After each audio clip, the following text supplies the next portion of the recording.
안녕하세요. 어느덧 저와 눈높이가 비슷해진 중학생 아들과 살고 있는 40대 남자입니다. 여러분은 등산을 좋아하시나요? 저는 프로 산악인은 아니지만 늦게 산의 매력에 푹 빠졌습니다. 최고의 경치는 힘들게 가파른 산을 오른 후에야 볼 수 있다. 이 말처럼 산을 타는 동안 다리 근육이 욱신거리고 숨이 목젖까지 차오르는 고통은 정상에 올라 하늘과 맞닿아 있는 그 높은 경치를 더욱더 아름답게 만들어주죠. 처음에는 그저 건강과 취미로 생각한 등산이었는데 모든 산에는 길이 있다고 하나요?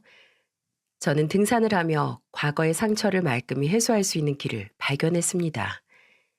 20대 시절 등산으로 치면 아직 산 입구를 지나는 그런 시기이죠. 그 당시 지인의 소개로 만나게 된 아내는 첫 만남부터 어떻게 저렇게 말을 잘하고 기운이 넘칠까 라는 의문을 갖게 했습니다. 지금도 생각이 나는데 아내와 처음 만나는 자리에서 제가 엄청나게 긴장을 했어요. 원래 숫기가 없는 성격이기도 하고 남중 남고 심지어 대학과 그 전에 다니던 직장도 남초였던 터라 여자분들 앞에서 저절로 돌이 되어 버렸거든요. 분명 아내가 너무 마음에 들고 또 아내도 나를 마음에 들어 했으면 해서 뭐든 말하고 싶은데 입은 도무지 안 떨어지고 여기서 무슨 말을 해야 하는지 머리가 정지된 상태였는데 당연히 앞에 앉아있던 아내도 그걸 느꼈나 봅니다. 저 때문에 혼자서 이런저런 얘기를 하던 아내가 한순간 말이 없더니 뭔가 결심을 한 사람처럼 그러더라고요. 이렇게 가다간 남수 씨에 관해서는 나이나 지금 일 쉬면서 개인 사업 준비하고 있다는 것밖에 모르겠네요. 안 되겠어요. 남수 씨 술 좀 하세요? 제 긴장을 풀어줘야겠다며 식사를 반절 정도 끝낸 상태에서 아내는 저를 술집으로 이끌었습니다. 그리고 남수 씨도 내일 지금 아르바이트로 일하는 선배 사무실 간다고 했죠? 우리 둘 다 내일 일하니까 제가 숙취 전혀 없게 잘 말아드릴게요. 라고 하며 폭탄주를 말아주는 겁니다. 첫 만남부터 술을 먹는 것도 제 기준에서는 신기한데 손수 아주 능숙한 솜씨로 폭탄주를 말아주는 아내를 보며 정말 이상하게 긴장이 스르륵 풀리기 시작했어요. 마치 크림 같은 거품이 위로 볼록하게 솟아있는 맥주잔을 제게 내밀며 아내는 아마 남수 씨가 마셔본 술 중에서 제일 부드럽고 맛있을걸요? 라고 했고 아내에게서 잔을 받아 마시는 순간 그 부드러운 거품과 톡 쏘는 폭탄주가 제 목구멍으로 넘어오며 제 마음속에도 아내가 부드럽게 들어왔습니다.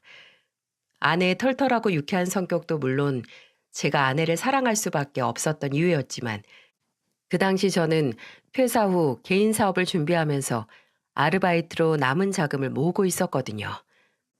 어려서부터 가정 형편이 넉넉지 못했던 저는 늘 그저 그런 월급쟁이보다는 늘 내 사업을 해서 성공을 해 가족들을 책임지고 싶다는 꿈을 가져왔었어요. 하지만 솔직히 그런 상황에서 여자를 소개받는 게 주저된 것도 사실이고 괜히 마땅히 소속된 곳이 없다는 것 때문에 저 혼자 주눅이 들어있기도 했네요. 근데 아내는 그런 제게 아주 태연한 얼굴로 이렇게 말하는 거예요. 저는 암수 씨 같은 사람이 정말 부러워요. 네? 제가 왜요? 저는 뭔가 딱 내가 명확하게 하고 싶은 게 있어서 퇴사를 할 만한 용기도 없고 또 딱히 하고 싶은 것도 없거든요.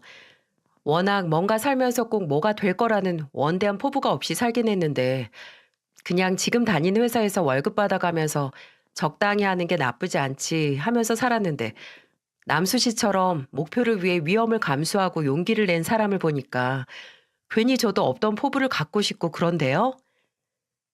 아내의 말은 제게 엄청난 용기를 주었습니다. 제가 이런 아내를 얼마나 사랑했냐면요. 지금 말하기는 여러모로 부끄럽지만 아내와 연애를 하고 반년 뒤에 준비하던 사업을 접고 다른 회사에 취직을 했고요. 제가 사업 자금으로 모아온 돈으로 아내와의 결혼을 준비할 정도로 아내를 무척 사랑했어요. 내 꿈보다 이 여자와 가정을 꾸려 사는 게 내게 더 필요한 목표라고 생각을 했거든요. 저희는 그렇게 2년의 연애를 했고 제가 20대 후반일 때 결혼을 했습니다. 그리고 결혼 1년 후 아내가 임신을 했고 10달 뒤 제 눈을 닮고 아내의 입을 닮은 아들을 낳게 됐죠. 아내와의 결혼 생활은 길지만 그래도 가파르지 않고 완만한 산을 오르는 것과 같았습니다. 종종 만개한 꽃과 시원한 계곡을 볼 수 있는 그런 산 말이죠. 저희는 손을 잡고 천천히 언덕을 올랐고 한 번은 제가 먼저 올라가 아내를 이끌어주고 아내는 또 저를 뒤에서 밀어주며 서로 의지하고 보살펴주는 그런 생활이었죠. 그때는 몰랐습니다. 제 손을 잡고 있던 아내가 아주 천천히 저를 절벽 끝으로 데리고 가고 있을 줄은 말이죠. 처음 뭔가 잘못돼 가고 있다라고 느꼈을 때는 아들이 7살이었을 때였어요. 하루는 주말에 아내가 처가에 간다고 하더라고요.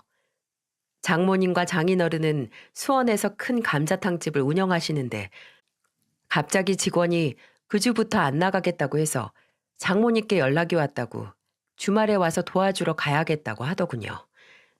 장모님과 장인어른의 식당은 주말 장사를 하는 곳이기에 저는 알겠다고 했고 아내는 주말 내내 도와야 해서 수원에 있는 친정에서 자겠다고 해서 그 주 주말은 아들과 둘이서 어디 놀러 갈 계획을 하고 있었어요. 마침 저희 부모님께서 손주 본 지 오래됐다고 하셔서 안산에 있는 본가에 갈 생각이었죠.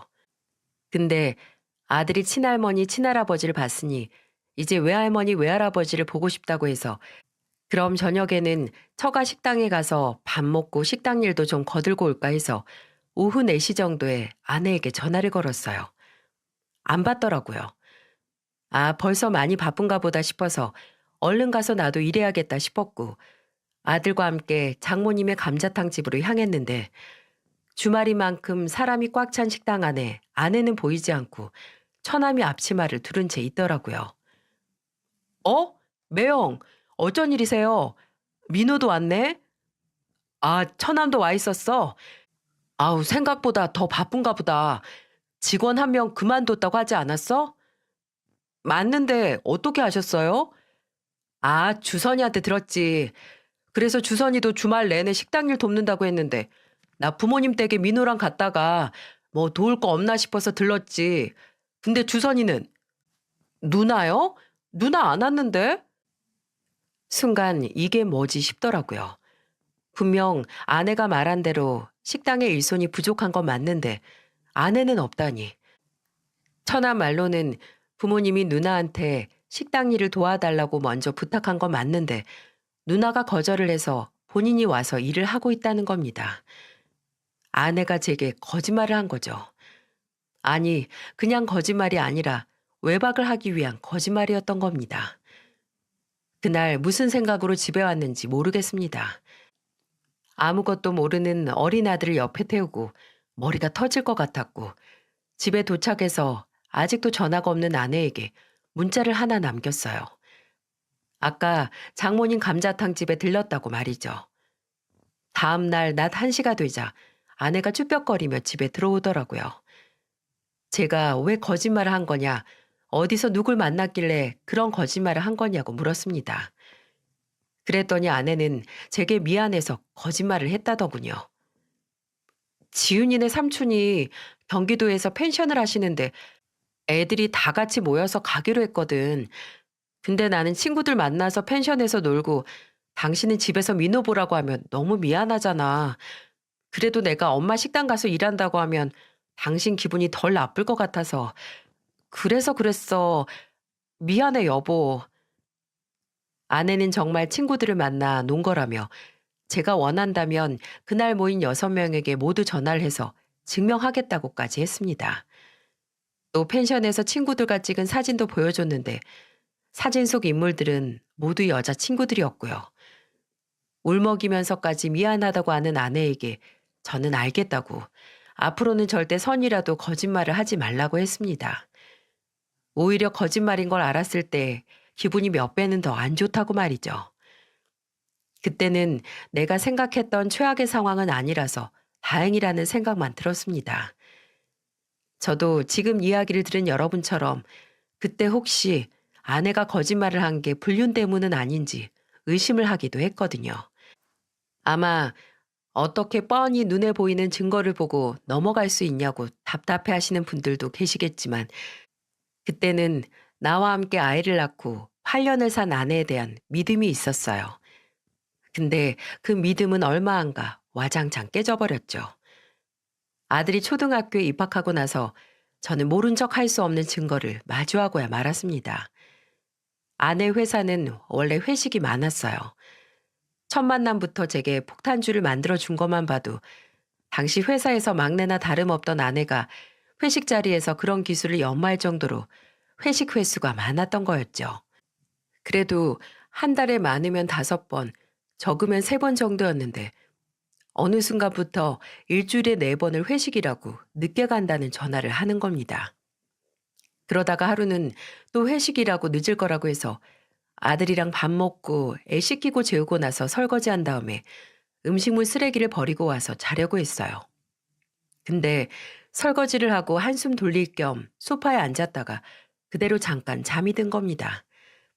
놀래서 깼을 때는 밤 11시 40분. 방에 들어가서 자려고 일어났는데 음식물 쓰레기 버리는 걸 글쎄 깜빡한 겁니다. 그냥 내일 출근하면서 버릴까 하다가 그때가 여름이라서 냄새도 날 것 같고 벌레도 생길 것 같아서 자기 전에 후딱 갔다 오자 하고 내려갔네요. 음식물 쓰레기를 버리고 나서 다시 아파트 현관 쪽으로 걸어가고 있는데 100m 좀 안 되는 거리에서 검은색 세단이 한 대 서더라고요. 아무 생각 없이 자동차 소리에 쳐다봤는데 이게 뭔지 아내가 그 차 조수석에서 내리더군요. 물론 회식 자리에서 회사 동료가 아내를 바래다 준 걸 수도 있겠죠.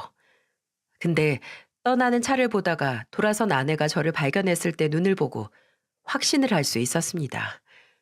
아, 뭔가 잘못됐구나 하고요. 그때 아내의 표정은 아마 빈집털이범이 집주인을 만났을 때 표정이 딱 그랬을 겁니다. 순간 얼음이 된 것처럼 빳빳하게 굳더라고요. 저는 고민을 했습니다. 여기서 지금 내린 차 주인에 대해 추궁을 할 건지 아니면 조용히 더 확실한 증거를 찾아야 할지 말이죠. 저는 아내를 잘 알았죠. 말 잘하고 능청스러워서 웬만한 거짓말에는 안색 하나 안 바뀌는 사람이라는 걸. 아마 그 자리에서 당장 저 사람이 누구냐고 술 냄새 하나 안 나는데 회식 갔다 온 거 맞냐고 했으면 아내는 입을 꾹 다물고 제가 증거를 찾지 못하게 더 치밀하게 조치를 취했을 거예요.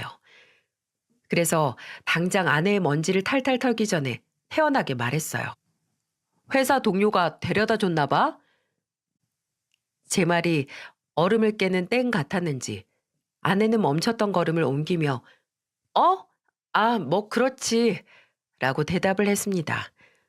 그리고 먼저 오늘은 술을 얼마 안 마셨다. 본인을 데려다 준 차의 주인은 원래 회식을 해도 술은 안 마신다는 괜한 말까지 집에 올라가는 내내 주저리 하더라고요. 그때 저는 아내가 좀 처절하게 느껴졌습니다. 본인이 저지른 짓을 들키지 않기 위해 몸부림치는 것 같았어요. 그때는 아내의 몸부림을 그냥 가만히 지켜봤지만 아내 빈집털이범 같은 표정을 봤을 때 이미 결심을 했습니다. 아내 뒷조사를 해서라도 무슨 짓거리를 하고 다니는지 알아야겠다고 말이죠. 저는 이번 생에 다름 아닌 흥신소에 연락을 하게 될 줄은 몰랐습니다. 흥신소라뇨. 드라마나 영화에만 나오는 먼 이야기라고 생각을 했는데 흥신소에 연락을 하고 아내의 기본적인 정보와 제가 알고 싶은 구체적인 내용을 흥신소 직원을 만나 의뢰를 했을 때 아주 강하게 회의감이 밀려오더라고요. 흥신소 직원은 빠르면 3주 내지 늦어도 한 달 안에는 원하는 정보를 알아오겠다고 했고 저는 몸에 사리가 나오는 마음으로 연락을 기다렸습니다. 일을 벌리긴 했지만 저는 제발 제가 착각을 한 거였으면 했어요. 저도 저지만 우리 민호, 내 아들이 엄마가 아빠와 자식을 배신한 사람이라는 걸 나중에 커서 알게 된다면 너무 비참할 테니까 말입니다. 제발 아니어라. 제발 나 혼자 의심한 거였으면 좋겠다고 하루하루 피가 말라가는데 아예 흥신소에는 연락을 하지 않았어도 됐었더라고요. 회사에서 오후 업무를 하고 있었는데 전화가 오더군요. 아들이 방과 후 수업을 듣는 반의 선생님이었습니다. 그 당시 저도 아내도 맞벌이라서 학교 방과 후 수업을 이용했는데 저보다 퇴근이 빠른 아내가 늘 퇴근 후 아들을 데리러 갔었거든요. 아내가 사정이 생기면 제가 회사에서 잠시 나와 애를 데리고 저와 가깝게 살던 저희 누나 집에 데려다 준 뒤 다시 회사로 복귀를 하곤 했고요. 근데 그날 아들 비상 연락망에 있는 제게 전화를 한 선생님은 제 머리가 깨질 것 같은 말을 했습니다. 아들을 데리러 왔어야 했던 아내가 데리러 오지도 않고 아예 전화도 받지 않아서 제게 전화를 했다고요. 원래 늦으면 늦거나 회식 같은 날이면 제게 먼저 연락을 주던 아내였는데 그날은 아내에게 연락받은 게 하나도 없었거든요. 그래서 선생님께 죄송하다고 하고 제가 금방 가겠다고 하며 아마 아내가 회사 일이 너무 바빠서 제게 말을 안 한 것 같다고 말했는데 선생님은 의아한 목소리로 제게 이런 말을 했습니다. 어? 민호 어머님 회사 그만둔 거 아니세요? 네? 아니요. 지금도 다니고 있는데요. 오늘 아침에도 출근했고. 아, 제가 민호 아버님께 전화드리기 전에 어머님 회사로도 전화를 했거든요. 비상 연락망에 어머님 회사 번호도 있어서요. 근데 원래 그 번호로 하면 어머님 직통 전화라서 어머님께서 받으셨는데 오늘은 다른 분이 받으시더라고요. 그래서 어머님 성함을 말씀드리니까 열흘 전에 그만두셨다고. 이때 진지하게 '뭐지? 몰래카메라 하는 건가?' 라는 생각을 했습니다. 그렇잖아요. 들리는 말마다 말도 안 되는 말뿐인데 말이죠. 일단 그때는 오지 않는 엄마를 기다리고 있는 아들을 데리러 가는 게 우선이었기에 전화를 끊고 아이 학교를 향했습니다. 가는 내내 아내에게 전화를 걸었는데 무슨 일인지 휴대폰은 아예 꺼져 있었죠. 아들을 데리고 와서 일단 누나 집에 맡긴 뒤에 다시 회사로 왔는데 그때까지도 아내의 휴대폰은 꺼져 있었고요.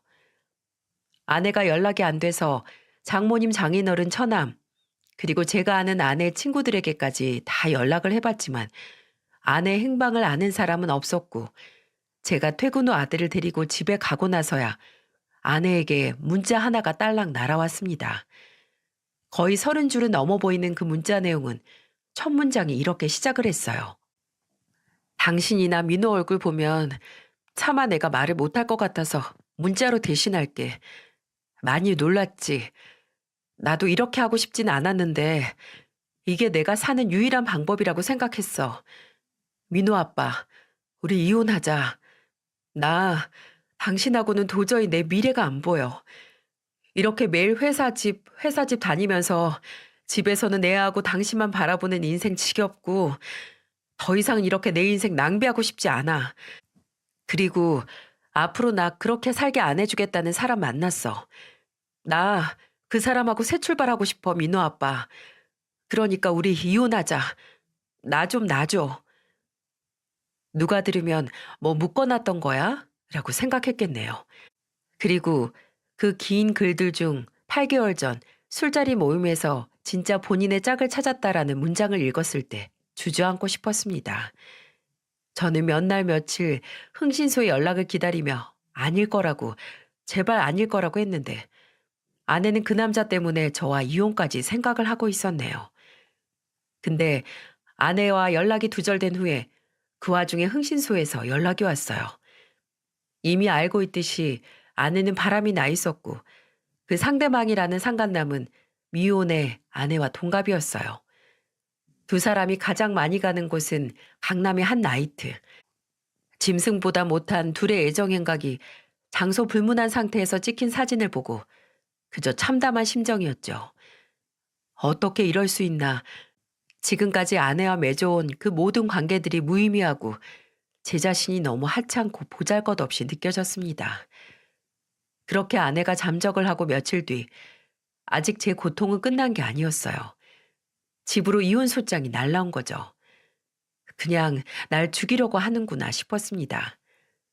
아내는 저와 이혼함과 동시에 양육권도 제게 넘길 생각이었어요. 본인이 말한 대로 저와 아들 둘 다 본인의 인생에서 쥐어낼 작정을 한 아내. 당장 이혼남이 될 저보다도 버림받고 엄마 없이 자랄 위기에 빠진 아들이 가여워서 한참을 울었습니다. 도저히 이대로는 당할 수 없어서 저는 흥신소 직원이 알려준 그 상간남의 회사로 찾아갔어요. 아내는 아예 세상에서 사라진 것처럼 찾을 수가 없었으니 말이죠. 월차를 내고 유동인구가 가장 많은 아침 출근 시간에 맞춰서 그 남자가 다니는 회사 건물 1층 로비에서 기다렸어요. 얼마나 기다리든 이 자리에서 돌부처가 되든 상관없었어요. 로비에서 잠복을 하고 한 30분 정도 후에 그놈이 건물로 들어오더군요. 당장 본인이 무슨 일을 겪게 될 줄은 꿈에도 모른 채 들어오는데 저는 조금 더 참지 못하고 바로 그놈에게 달려들어 주먹을 날렸어요. 퍽 하는 소리와 함께 그놈이 바닥에 주저앉았고 주변에서 놀라는 소리가 들려왔습니다. 뭐야 당신? 누구야? 미쳤어? 나? 강주선이 말 안 해주든? 나 강주선 남편이다.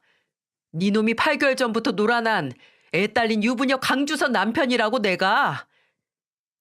제가 쩌렁쩌렁 울리며 소리를 지르니 그 순간 웅성거리며 로비가 얼음물에 빠진 것처럼 고요해졌습니다. 충격 때문인지 아니면 맞으면서 다리가 풀린 건지 계속 주저앉아 있던 놈이 주변 눈치를 살피기 시작하더니 후다닥 일어나서 제게 머리를 숙이며 말하더라고요. 선생님, 일단 여기서 나가서 제가 설명드리겠습니다. 그러니까 밖으로. 왜? 불륜하던 여자 남편이 찾아오니까 쫄리냐? 쪽팔려? 이런 일 예상도 안 하고 초등학교 다니는 애 딸린 유부녀를 만나? 야, 이 자식아. 너는 결혼이 장난이고 가족이 장난이야? 죄송합니다, 선생님. 저도 처음부터 주선이 걔가 결혼하고 애까지 있는 거 몰랐어요. 그러니까 오늘은 제발 말도 안 되는 변명하지 마라, 이 자식아. 처음에는 몰랐다 쳐도 그 뒤에 알게 됐을 때도 그만 안 뒀으면서 입에 발린 소리 짓거리지 마. 다 됐고 네 집에 바람나서 도망친 강주선이 있으면 전해. 합의 이유는 꿈도 꾸지 말고 소송으로 먼지까지 탈탈 털어주겠다고. 그리고 너도 남의 가정 파탄낸 죄값 돈으로 치르게 해줄 테니까 모가지 닫고 기다려. 알겠냐? 이 더러운 놈아? 사람 하나 바보 천치 아주 등신 만드는 거 참 쉽죠. 저는 그 등신에게 당해보라는 마음으로 아내와 그놈을 상대로 각각 이혼 소송과 상간남 소송을 시작했어요. 법정에서 잠적해 있던 아내를 몇 달 만에 만났을 때 기분은 아직도 잊을 수가 없어요. 아주 그동안 상간남 집에서 잘 먹고 잘 살았는지 살까지 쪄서 피부에 광이 도는데 그 상태로 제 눈을 쳐다도 못 보는 걸 보면서 정말 저 여자가 내가 사랑했던 그 여자가 맞는지, 어쩌면 결혼 생활 중 누가 진짜 아내와 저 여자를 바꿔치기 한 건 아닌가 하는 말도 안 되는 생각도 들었습니다. 불행 중 다행을 여기서 써도 되는지 모르겠지만 탄탄한 외도 증거물에 법원은 제게 손을 들어줬고 아내와 상간남은 제게 위자료를 지급하라는 선고가 떨어졌어요. 동시에 아내는 재산 분할에 대해 주장한 일정 권리를 인정받지 못했고 양육권을 포기하면서 매달 제게 양육비를 지급해야 한다는 지급 명령도 받게 됐어요. 그렇게 저는 이혼을 하게 됐습니다. 사실 이혼은 문제도 아니었어요. 이미 전 아내가 저와 아들을 떠나 잠적을 했을 때 전 아내에 대한 제 마음도 완전히 바닥을 드러냈고 아무런 미련이 없었거든요. 문제는 이혼 후 아들에게 있었습니다. 아직 초등학교 저학년인 아들에게 엄마라는 사람은 나와 아빠를 버리고 간 사람인 것보다도 그립고 보고 싶고 품에 안기고 싶은 그런 존재였으니까요. 아들은 제가 아내와 이혼을 한 후 저와 단둘이 살게 되면서 매일 밤마다 울었어요. 엄마가 보고 싶다고, 정말 이제 안 오냐고, 나는 이제 엄마 없이 사는 거냐고 끊임없이 제게 물으면서 제 품속에서 울었습니다.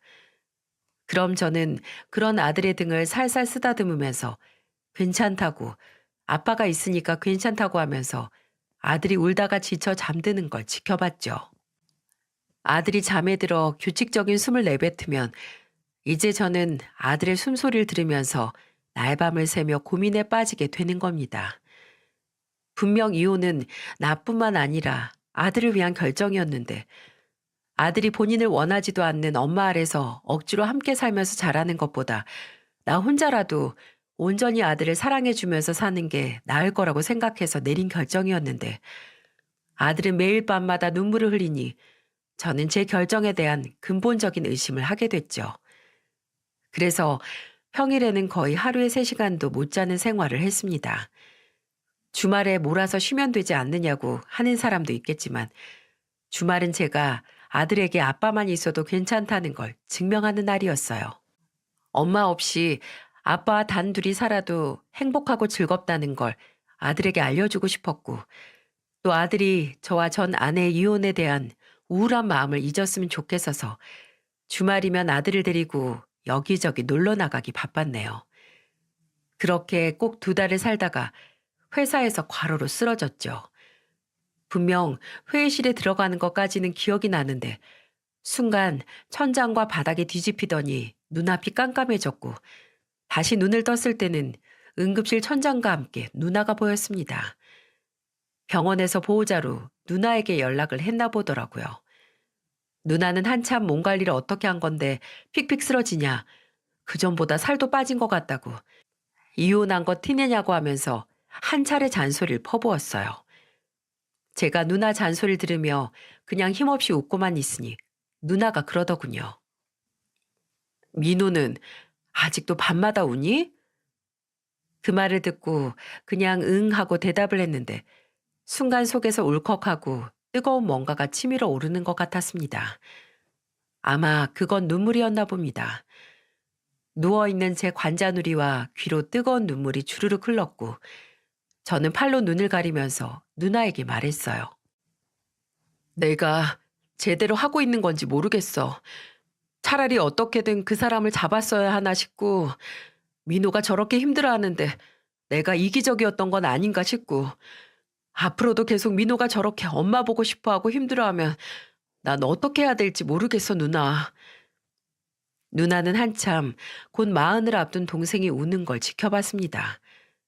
한참 제가 훌쩍거리는 소리만 들리는데 누나가 대뜸 이렇게 말하는 거예요. 너 민호 누나 집에 맡겨.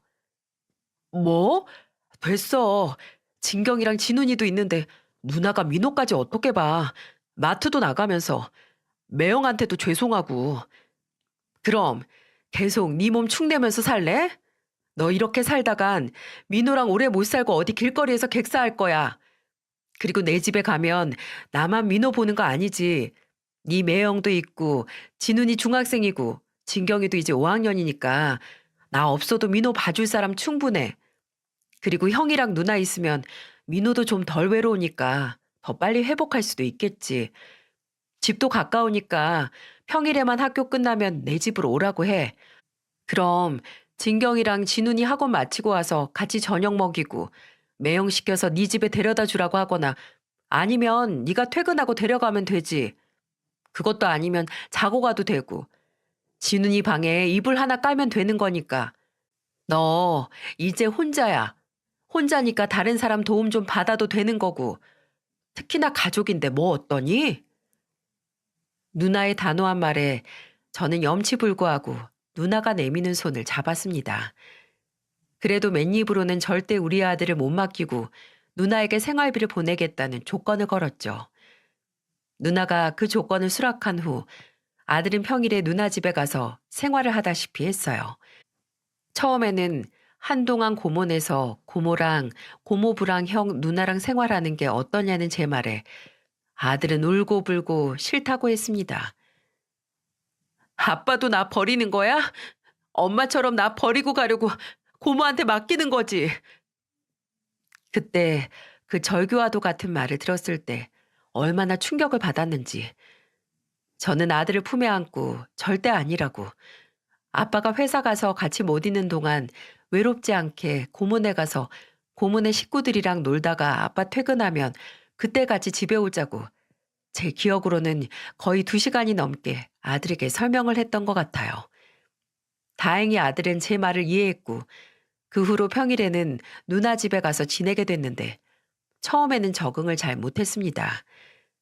제가 저녁에 데리러 가면 기다렸다는 듯 달려와서 제 허리에 매달렸죠. 근데 매일 누나 집에 아들을 데리러 갈수록 아들의 표정이 점점 밝아지는 걸 제 눈으로 확인을 할 수 있었어요. 민호야, 아빠 왔어. 민호야, 외삼촌한테 오늘 본 시험지 보여드려. 누나가 아까 점수 옆에 별이랑 꽃이랑 그려줬잖아. 아빠, 이것 봐. 나 학교에서 시험 90점 맞았는데 누나가 잘했다고 이렇게 꾸며줬어. 조카들이 워낙 아들을 잘 챙겨줬고 누나 매형도 마치 다시 어린 자식을 키우는 것처럼 잘 챙겨줘서 아들은 점점 누나 집에서 생활에 적응해 갔습니다. 그리고 한 달 정도 지났을 때 제가 데리러 가니까 그러더군요. 아빠, 나 오늘 여기서 자고 가면 안 돼? 형이 탱크 조립하는 거 보여준대. 처음에는 제가 데리러 오는 시간만 오매불만 기다리더니 이젠 아빠도 필요 없고 사촌 형이 조립하는 탱크가 우선이랍니다. 그때부터 아들은 종종 누나 집에서 자고 왔는데 아예 누나 집에 아들 옷이랑 칫솔 가방까지 두고 와서 어디가 집인지 헷갈릴 정도였죠. 아직 아들이 적응을 못했을 때 제가 출장에 잡혀서 아들이 누나 집에서 자야 했거든요. 근데 누나에게 듣기로는 밤새 눈물 뚝뚝 흘리면서 울다가 누나 머리카락을 만지면서 잠들었다고 해요. 아들이 유치원에 들어가기 전에 잠버릇 중 하나가 전 아내의 머리카락을 만지면서 자는 거였거든요. 그 얘기를 들었을 때는 가슴이 아릴 정도로 아팠는데 그래도 좀 커서 혼자 집에 있을 수 있다고 아들은 13살 때부터 슬슬 학교가 끝나면 바로 집으로 갔습니다. 그럼 누나가 아들 보고 좀 컸다고 이제 고모 집에도 안 오니? 라고 짓궂게 말했는데 그럼 아들은 억울하다는 듯 아니에요 라고 하면서 본인 마음의 고향은 고모 집이라고 능청스럽게 대꾸를 했습니다. 부모마다 내 자식이 다 컸네 하고 느끼는 순간들이 있잖아요. 저는 아들이 12살 때 그런 느낌을 받았습니다. 퇴근하고 빨리 밥해서 아들이랑 밥 먹어야겠다는 생각에 부랴부랴 집으로 갔는데 집으로 들어선 그 순간 고소한 밥 냄새가 진동을 하는 거예요. 알고 보니 집에 혼자 있던 아들이 전기밥솥으로 밥을 했던 거였어요. 제가 어떻게 밥을 했냐고 하니까 고모네 집에 있을 때 형한테 배웠답니다. 이제 나 혼자 집 지킬 줄 알아야 하는데 아빠 오기 전까지 그냥 기다리는 것보다 밥이라도 해놓으면 아빠 퇴근해서 바로 같이 밥 먹을 수 있잖아. 그냥 저 없을 때 학교 숙제 해놓고 혼자 씻는 것만으로도 충분했는데 이 녀석이 언제 이렇게 컸지 싶었죠. 아들이 고모 집을 나와 이제 혼자 집을 보고 초등학교를 졸업해 중학교에 입학을 하며 제게 보여줬던 모습들은 전부 아빠인 제가 잘못된 선택을 하지 않았다는 증거였어요. 전 아내를 만난 걸 후회하지만 또 그러지 않았다면 아들도 만나지 못했을 거고 또 이혼이 행여 아들에게 나쁜 영향을 주지 않을까 걱정했지만 아들은 정말 어디 내놔도 부끄럽지 않고 자랑스럽게 잘 자랐으니까요. 아들이 무럭무럭 자라는 건 그 무엇보다 대화할 수 있는 게 더 많아지고 제 취미를 공유할 수 있다는 거였어요. 저는 40대에 들어서면서 등산을 시작했는데 종종 제 아들도 데려갔거든요.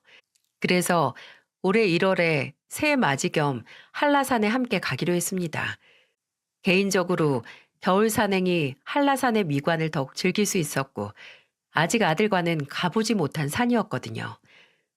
그렇게 주말 이른 아침에 산으로 향한 저희 부자는 새해의 기운을 산에서 받기 위해 갔던 곳에서 저와 아들의 가슴에 커다란 구멍을 뚫었던 과거의 악몽을 마주하게 됐어요.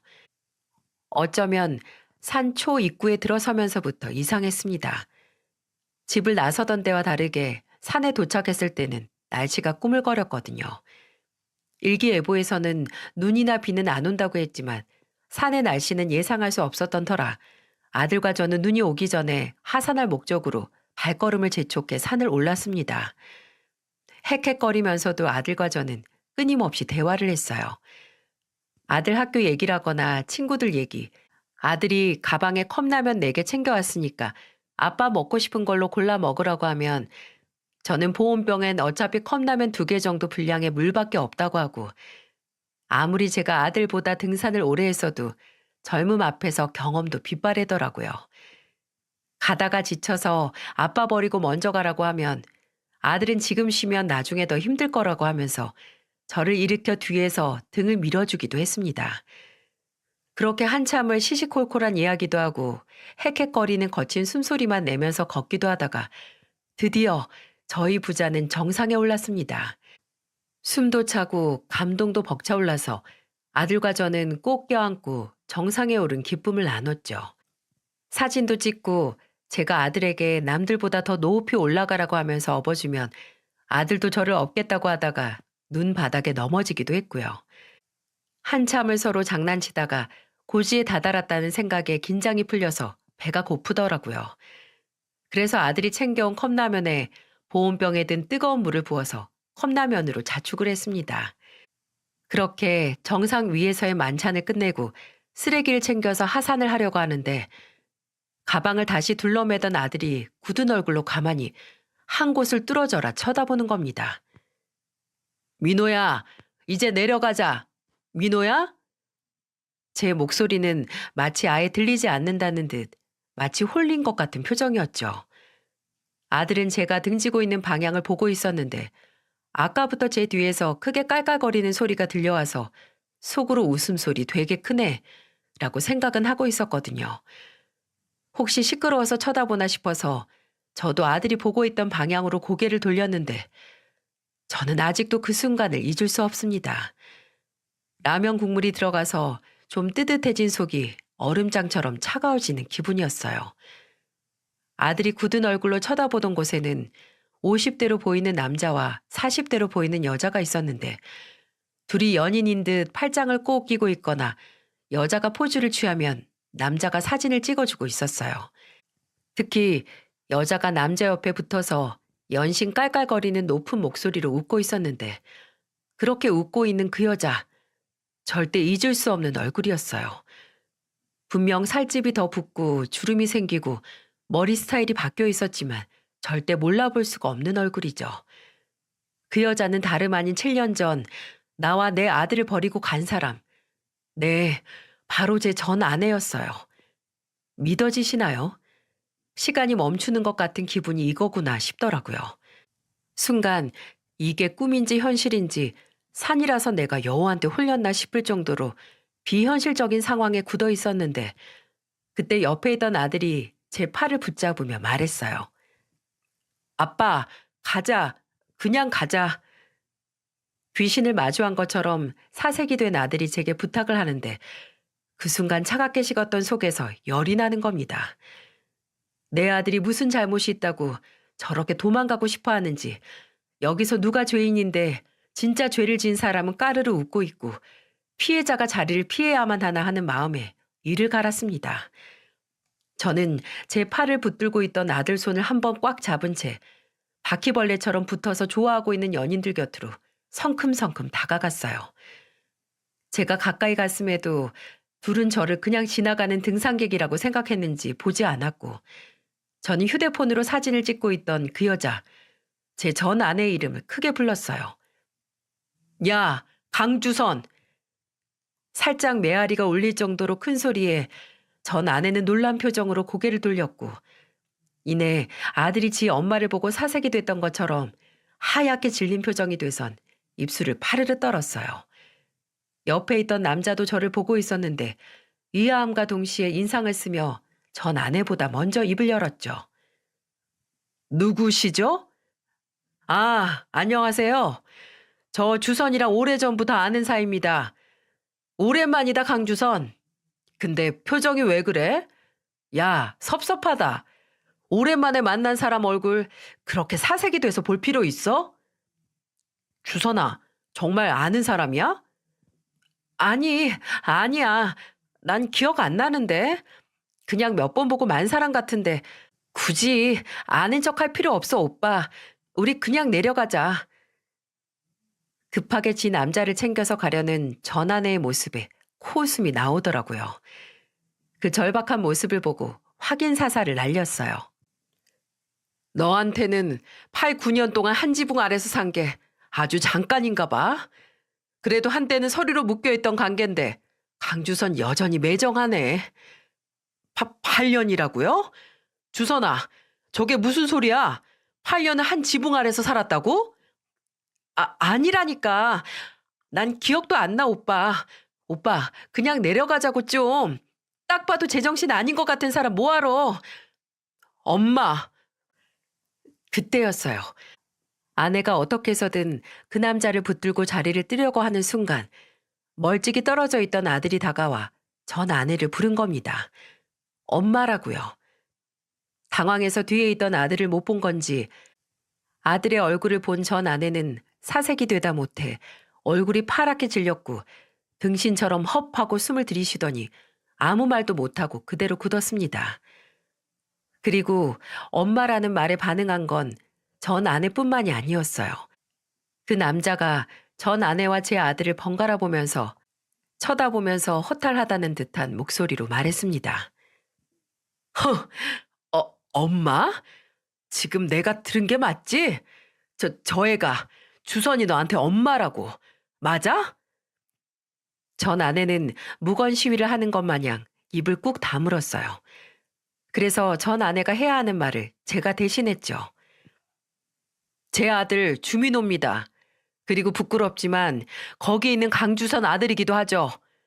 아까 보니까 두 사람 꽤 가까워 보였는데 막상 중요한 건 모르나 봐요. 조용히 해. 입 안 닥쳐? 입을 다물고 있던 전 아내는 제게 빽 소리를 질렀습니다. 그리고 이내 제 옆에 있던 아들을 노려보기까지 하더라고요. 뭘 노려봐? 감히 네가. 너 그렇게 눈 흘길 자격 없어. 이 무책임한 여자야.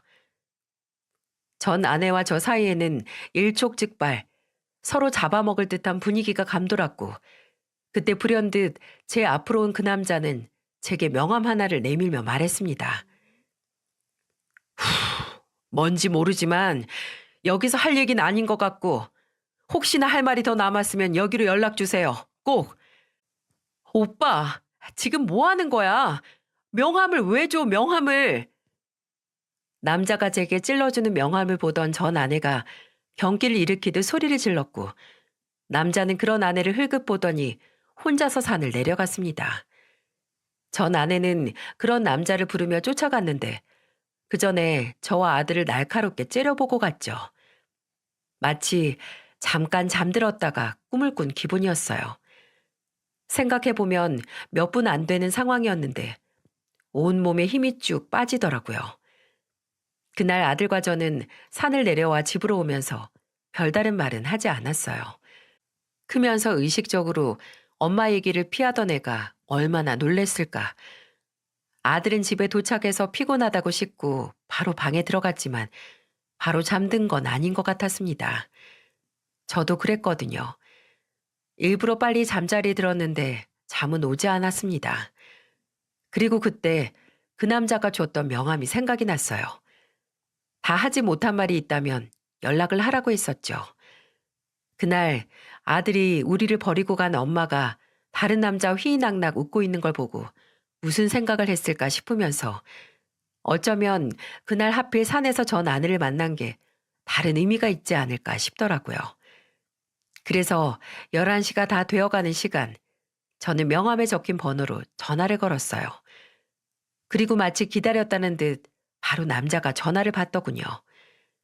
남자는 제게서 더 듣고 싶은 이야기가 있다고 하며 당장 다음 날 오전에 만나자고 했습니다. 아마 그 남자도 하산을 한 후로 계속 산에서 나눈 대화가 생각이 났던 거겠죠. 저는 그 남자와 약속 시간과 장소를 정했고 다음 날까지 뜬 눈으로 밤을 지새웠습니다. 그렇게 밤을 샜는데도 이상하게 몸이 가볍더라고요. 마무리 짓지 못한 일을 마무리할 수 있다는 기대 때문인지는 모르겠지만 저는 개운한 마음으로 약속 장소를 향했어요. 근데 도착해서 만난 남자는 저와는 상반되게 근심이 가득한 아주 무거운 표정이었죠. 들어보니 남자는 전 아내와 석 달 후 결혼을 앞두고 있었고 둘이 만난 지는 2년이 좀 넘어간다고 하더군요. 그날 산에서 나눈 대화가 전부 사실인가요? 그쪽 아드님이 주선이를 엄마라고 부른 거 사실입니다. 저 20대 중반에 강주선을 만나서 결혼했습니다. 민호, 강주선이랑 저 사이에 태어난 아이 맞고요. 하지만 지금은 강주선이 민호 엄마라고 생각 안 합니다. 막 초등학교 입학한 자식 두고 술 마시다가 만난 남자랑 눈 맞아서 도망간 여자, 누가 엄마라고 생각하겠어요? 하, 살아 있었던 거네요. 죽은 게 아니라 살아 있었어. 그때 남자는 갑자기 살아 있었던 거라는 영문 모를 소리를 했는데 제가 그게 무슨 소리냐고 묻자 이렇게 대답을 했습니다. 주선이하고 처음 제 친구들 모임에서 만났을 때 5년 전에 남편하고 아들 교통사고로 잃어서 사별했다고 그렇게 들었거든요. 저도 첫 결혼 후에 일찍 사별을 해서 자식도 없던 터라 주선이한테 마음이 더 간 것도 있었고요. 근데 남편하고 아들 멀쩡히 살아있고 바람나서 도망친 거였군요. 정말 그게 사실인가요? 제가 도무지 믿기질 않아서. 원하신다면 명함에 적혀있던 메일 주소로 이혼 소송 자료 스캔해서 보내드릴 수 있어요. 제가 그쪽에게 이런 거짓말을 해서 무슨 이득을 얻겠습니까? 분명 나랑 내 아들 배신하고 도망간 여자 행복해지는 거 바라지 않지만 그것보다도 그쪽한테 자기 배 아파 낳은 아들 버리고 잘만 사는 여자가 남한테는 어떤 짓까지 할 수 있을지 생각해 보라는 말 하고 싶어서 오늘 이렇게 이 자리에 나왔습니다. 지금은 좋을 수 있겠죠. 제가 왜 모르겠습니까? 그래도 제 앞에서 8년이 넘도록 지 본 모습 숨겨왔는데 선택은 그쪽 몫이지만 그냥 혹시 저나 제 아들이 겪은 고통을 다른 사람이 또다시 겪지 않았으면 좋겠네요. 제 진심이 담긴 말을 가만히 듣고 있던 남자는 한동안 제 말을 곱씹듯 아무 말 없이 가만히 있었습니다. 그리고 이내 제게 솔직하게 말해줘서 고맙다고 시간 될 때 이혼 소송 자료를 스캔해서 보내주시면 감사하겠다는 말을 재개하고 그 자리에서 일어났습니다. 저는 그날 바로 그 남자의 메일 주소로 자료를 정리해서 보냈습니다. 남자에게 선택은 당신 몫이라고 했던 것처럼 그저 그 사람이 본인에게 최선인 선택을 하길 바랬어요. 그리고 정말 그 남자는 할 수 있는 최선의 선택을 했고요. 제가 어떻게 알았냐고요? 그 남자를 만나고 5일 후에 술에 잔뜩 취한 전 아내가 제게 전화를 해왔거든요. 그것도 새벽 2시에 말이죠. 저는 이혼 후에도 휴대폰 번호를 바꾸지 않았던 터라 전 아내가 제게 연락을 할 수 있었고요. 전화를 받자마자 전 아내가 제게 무슨 말을 했는지 아시나요? 내가 너 죽여버릴 거야. 술 먹었냐? 그래, 너 알코올 중독이나 다름없긴 했지. 아유, 그 버릇 걔 못 주고 파혼 당한 다음에 또 퍼마셨나 보네. 너 그러다가 훅 골로 간다? 나이 생각해야지. 개자식 치졸한 놈. 내가 행복한 게 그렇게 배 아프냐? 네가 뭔데 내 앞길을 막아? 그러는 넌 네가 뭔데 행복해질 생각을 해?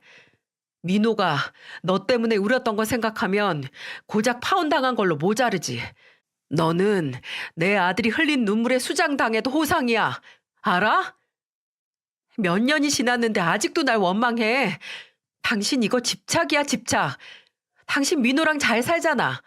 그날 보니까 민호도 잘 큰 것 같은데 왜 아직도 날 못 잡아먹어서 안달이냐고. 참, 상상 이상으로 뻔뻔하네. 너는 그냥 답이 없다. 긴 말 필요 없고 그날 산에서 나 만난 거 억울해할 필요 없어. 그냥 네 과오야, 과오. 죄 짓고 살지 말라고 하잖아. 업보가 언제 어디서 나타나 목숨줄 끊을지 모르니까.